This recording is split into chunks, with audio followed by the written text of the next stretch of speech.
جب انگریز کے خلاف متحدہ محاذ قائم کیا تو آپ نے اپنے خاص مرید اور معتقد حضرت سید احمد رائے بریلوی کو نواب امیر خان کی فوج میں شامل ہونے کا حکم دے دیا۔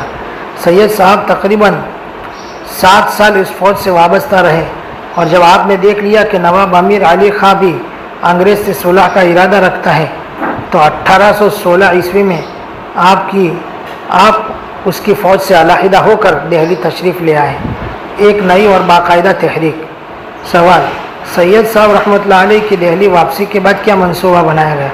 جواب: اب کام کی ترتیب یہ طے کی گئی کہ سید احمد رائے بریلوی رحمۃ اللہ علیہ کی قیادت میں اور حضرت شاہ اسماعیل شہید رحمۃ اللہ علیہ اور حضرت مولانا عبدالحی رحمۃ اللہ علیہ جیسے جلیل القدر علماء کے مشاورت میں ایک جماعت تشکیل کی جائے جو ملک کے طول و عرض کا دورہ کر کے عوامی اصلاح کا کام انجام دے اور ان میں انقلاب کی روح بیدار کرے۔ عوام میں دینی اسپرٹ پیدا کیے بغیر جہاد کا تصور ہی دشوار تھا، اس لیے ضرورت تھی کہ عوام کو شرک و بدعت کی گھنکور اندھیریوں سے نکال کر عقائد صحیحہ سے آراستہ کیا جائے اور ان کی ایمانی قوت کو اتنا مضبوط کر دیا جائے کہ وہ دین کے لیے ہر مصیبت بآسانی برداشت کرنے کے لیے تیار ہو جائے۔ سید احمد رائے بریلوی رحمۃ اللہ علیہ کا انتخاب کیوں؟ سوال: اس جماعت کی سربراہی حضرت سید احمد شہید رحمۃ اللہ علیہ کے حوالے کیوں کی گئی؟ جواب: حضرت سید احمد صاحب رائے بریلوی رحمۃ اللہ علیہ کم عمر ہونے کے باوجود کئی ایسی امتیازی خصوصیات کے حامل تھے جو آپ کے دیگر رفقا میں اس درجے کی نہ پائی جاتی تھی۔ مثلا آپ کے بے مثل روحانی کمالات، جس کی بنا پر خود حضرت شاہ عبدالعزیز محدث رحمۃ اللہ علیہ نے اپنے اعزاء و اقارب کو ہدایت کر دی تھی کہ وہ سید صاحب رحمۃ اللہ علیہ کے دستے مبارک پر باقاعدہ بیعت طریقت کرے، اور اس روحانیت کا اثر بہت جلد لوگوں نے آنکھوں سے دیکھ لیا کہ نہایت مختصر مدت میں ہزار عوام و خواص نے آپ کے دامن فیض سے وابستہ ہو کر اپنی آخرت سنوار لی اور راہ ہدایت پر گامزن ہو گئے۔ دوسرے یہ کہ آپ 7 سال نواب امیر خان کے لشکر میں رہ کر محاذ جنگ کا جو عملی تجربہ حاصل کر چکے تھے وہ دوسروں کو حاصل نہ تھا۔ جد و جہد کا آغاز۔ سوال: تحریک کا آغاز کس طریقے پر ہوا؟ جواب: حضرت سید احمد شہید رحمۃ اللہ علیہ کی قیادت میں 1818 میں 50 افراد پر مشتمل درد مندان ملت کا قافلہ دہلی سے روانہ ہوتا ہے۔ اس تحریک کے سرپرست اعلیٰ حضرت شاہ عبدالعزیز محدث دہلوی رحمۃ اللہ علیہ نے روانگی کے وقت اپنی سیاہ دستار اور سفید استعمال شدہ کرتا اپنے دستے مبارک سے قائد حریت اور مصلح امت حضرت سید احمد شہید رحمۃ اللہ علیہ کو پہنایا اور رخت سفر مرحمت فرمائی۔ سوال: اس دورے کا اصل مقصد کیا ظاہر کیا گیا؟ جواب: اس دورے کا ظاہری مقصد صرف سماجی اور معاشرتی اصلاح قرار دیا گیا، اور اس کی بنیادی وجوہات 2 تھیں۔ اول یہ کہ بغیر تدین اور معاشرتی اصلاح کے جہاد کی تحریک کامیابی سے ہمکنار نہیں ہو سکتی۔ دوسرے یہ کہ انگریز کی بالادستی کے دور میں ابتدائی میں اس کے خلاف نعرہ جہاد بلند کرنا سیاسی طور پر نامناسب تھا۔ سوال: اس دورے میں آپ نے کن کن علاقوں کو اپنی تشریف آوری سے مشرف کیا؟ جواب: دہلی سے آپ غازی آباد، مراد نگر، میرٹھ، سردنا، بڑھانا، فولت، مظفر نگر، دیوبند، سہارنپور تشریف لے گئے۔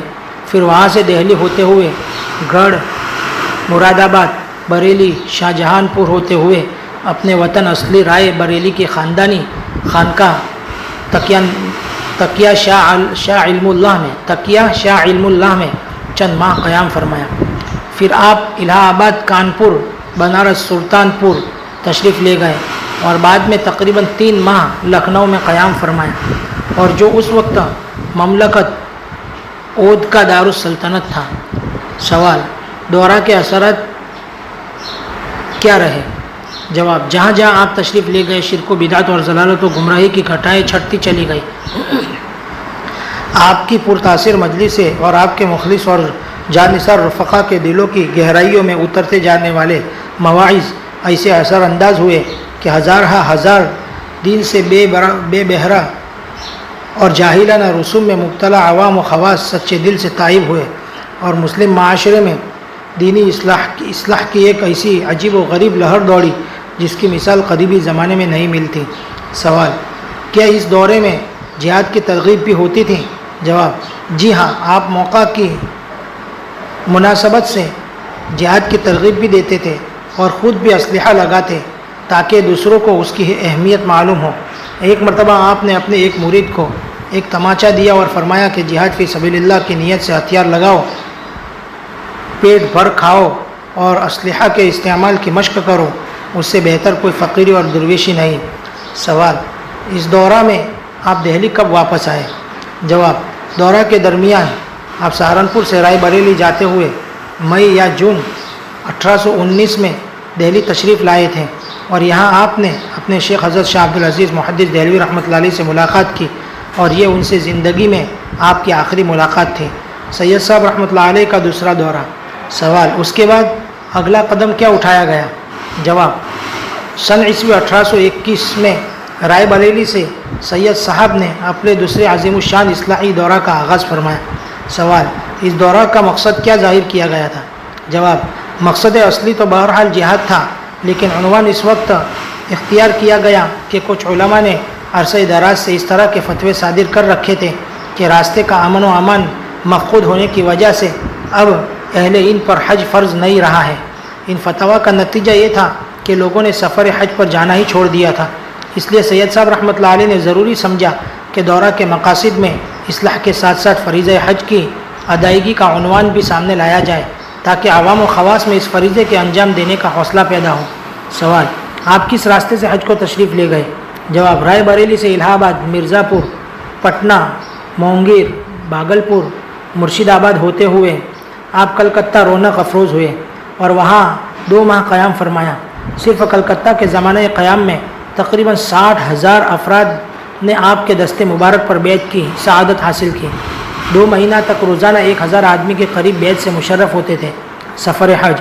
سوال: آپ کے ساتھ سفر حج پر جانے والے حضرات کی تعداد کیا تھی؟ جواب: رائے بریلی سے جب آپ چلے تھے تو 400 افراد آپ کے ہمراہ تھے، لیکن کلکتہ پہنچتے پہنچتے یہ تعداد 800 تک پہنچ گئی۔ چنانچہ سفر کے لیے پانی کے 11 جہاز کرائے پر لیے گئے جن پر یہ مقدس قافلہ روانہ ہوا۔ سوال: حجاز مقدس میں آپ کے قافلے کا کتنے دن تک قیام رہا؟ جواب: 13.5 مہینے آپ حجاز مقدس میں مقیم رہے، جس میں زیادہ وقت مکہ معظمہ میں گزرا۔ سوال: آپ پورے سفر میں یعنی رائے بریلی سے چل کر رائے بریلی واپس آنے تک کل کتنی مدت سفر صرف ہوئی؟ جواب: اس پورے سفر کی مدت 2 سال 10 ماہ رہی۔ سوال: آپ واپس کب ہوئے؟ جواب: 29 اپریل 1824 کو اپنے وطن عزیز رائے بریلی واپس ہوئے۔ کیا سید احمد شہید رحمۃ اللہ علیہ محمد بن عبدالوہاب نجدی کے پیروکار بن گئے تھے؟ سوال: یہ پروپیگنڈا بہت شدت سے کیا جاتا ہے کہ سید احمد شہید رحمۃ اللہ علیہ اور ان کے رفقا سفر حج کے بعد محمد بن عبدالوہاب کے نظریات سے متفق بلکہ ان کے مبلغ بن گئے تھے اور وہ ہندوستان میں بھی عام مسلمانوں کی رائے کے برخلاف انہی نظریات کی تبلیغ کرنا چاہتے تھے۔ کیا یہ صحیح ہے؟ جواب: یہ سراسر جھوٹا الزام ہے اور انگریز نے سید صاحب رحمۃ اللہ علیہ کی تحریک کو بے اثر کرنے کے لیے ایک باقاعدہ منصوبہ کے تحت اس الزام کی اتنی تشہیر کی کہ آج بھی بہت سے ذہنوں میں یہی بات راسخ ہے۔ حالانکہ تاریخی حوالوں سے یہ بات روز روشن کی طرح آیا ہے کہ محمد بن عبدالوہاب جو اپنے دور کے ایک سخت گیر مسلح تھے یا ان کی تحریک سے سید صاحب رحمۃ اللہ علیہ اور ان کے رفقا اور جماعت کا کبھی بھی کسی طرح کا کوئی رابطہ نہیں رہا۔ محمد بن عبدالوہاب اور ان کے حامی نجدی عمرہ کی حکومت 1746 عیسوی سے 1818 عیسوی تک رہی۔ اس کے بعد ترکی اور مصری فوجوں نے ان کی حکومت کا بالکل خاتمہ کر دیا تھا، حتیٰ کہ نجد میں ان کے صدر مقام ورعیہ کو بھی فتح کر لیا، اور 1818 عیسوی کے بعد ان کا کوئی اثر حجاز مقدس اور حرمین شریفین میں باقی نہیں رہا، بلکہ ان کے بیجا سختیوں کی وجہ سے علماء اور عوام نجدی حکومت سے سخت نفرت رکھتے تھے۔ اسی زمانے میں 1822 عیسوی میں حضرت سید احمد شہید رحمۃ اللہ علیہ حجاز مقدس تشریف لے جاتے ہیں۔ تو اس وقت ان کا وہابی تحریک سے متاثر ہونے کا سوال ہی پیدا نہیں ہوتا۔ خود محمد بن عبد الوہاب بھی 1752 عیسوی میں وفات پا چکے تھے۔ ان سے سید صاحب کی کبھی ملاقات نہیں ہوئی، اس لیے سید صاحب یا ان کے رفقا یا بعد میں پیدا ہونے والے علماء و مجاہدین کو وہابی کہنا انگریز کے شاطرانہ منصوبہ کا ایک حصہ ہے۔ آج بھی بہت سے مسائل میں علماء نجد، وہابیوں اور علماء حق، علماء دیوبند وغیرہ کے درمیان اختلافات موجود ہیں۔